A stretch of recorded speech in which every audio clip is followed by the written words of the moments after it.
इसको लेकर के मतलब क्या उद्देश्य है उसका? अभी इससे पहले जो एक रैली आपकी हुई थी उसमें आपके राष्ट्रीय अध्यक्ष जी ने कहा था कि हम बिना लाइसेंस वाला हथियार बांटेंगे, तो इस रैली में भी क्या कुछ अलग देखने को मिलेगा? देखिए, बिल्कुल कहीं ना कहीं समय समय पर सुहेलदेव भारतीय समाज पार्टी के राष्ट्रीय अध्यक्ष उत्तर प्रदेश सरकार के कैबिनेट मंत्री आदरणीय श्री ओम प्रकाश राजभर जी एक नई से उनका हथियार बांटने का मतलब था जो हमारा नौजवान जो आरएसएस हमारी जो सुहेलदेव सेना हम लोगों ने बनाई है उसमें उन लोगों को हम लोग ट्रेनिंग देने का काम करें ताकि बच्चे का दिमाग किस ओर जा रहा है। मान लिया उसको इंजीनियर बनना है तो हम लोग उस तरीके की ट्रेनिंग देते हैं कि वो इंजीनियर की पढ़ाई अच्छी करे।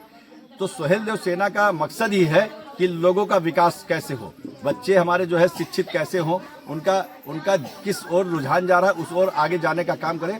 तो इसी तरीके की जो समस्ता जो 22 तारीख को फरवरी को रैली होने जा रही है उस रैली में एक महाअभियान दिखाई पड़ेगा आपको।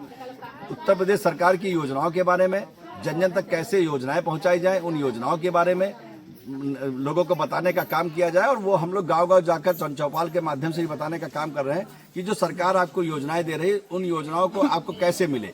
बहुत से ऐसे लोग होते हैं जो योजनाओं के बारे में बताना नहीं चाहते।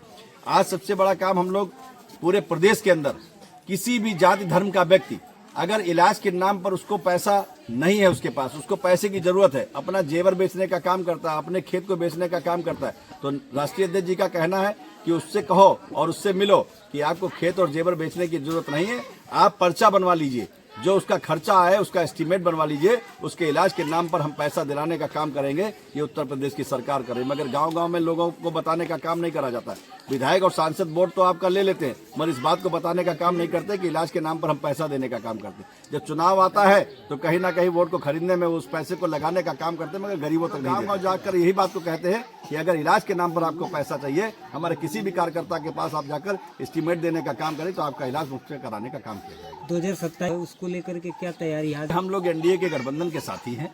उत्तर प्रदेश के अंदर हम लोग लगभग लगातार चाहे आजमगढ़ हो और चाहे पूर्वांचल के और भी जिले हों और फिर उसके बाद आ जाइए मध्यांचल, जैसे लखनऊ के पास के जिले हों, जैसे मैं जनपद हरदोई का ही आता हूँ, हरदोई के आसपास के जिले सीतापुर है, वहां पर भी हम पिछले गठबंधन में भी चुनाव लड़ने का काम किए थे। इसके बाद हम वहां पर भी सीटें मांगने का करेंगे। उसके बाद हम पश्चिम में चले, जैसे गाजियाबाद चले जाइए, शामली चले जाइए, मेरठ चले जाइए, वहां पर भी हम लोग तैयारी करें। तो लगभग पूर्वांचल में ही हम लोग 60 से 70 सीटों पर हम लोग तैयारी कर रहे हैं।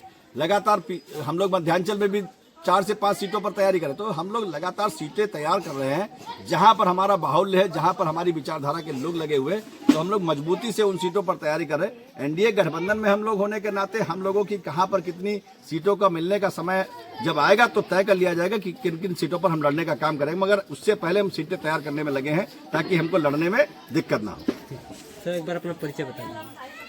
परिचय है, मैं सुहेलदेव भारतीय समाज पार्टी का राष्ट्रीय प्रवक्ता हूँ और आज आजमगढ़ की धरती जो है सगड़ी विधानसभा पर हम लोग जन चौपाल करके 22 तारीख को जो है महारैली होने जा रही है अहिरोला में।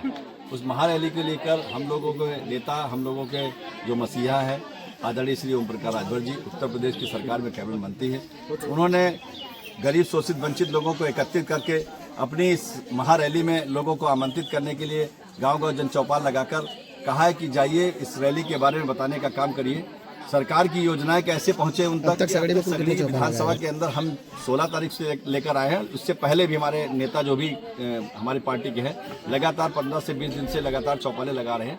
लगभग मेरी जानकारी में जो आया है इससे पहले जो 20 से 25 गांव सगड़ी विधानसभा में अभी उन लोगों ने कवर किए, तो लगभग हमारे 50 से 60 चौपाल हो चुकी होंगी और जो बचे गाँव हैं अभी उनमें भी जन चौपाल लगाई जा रही है।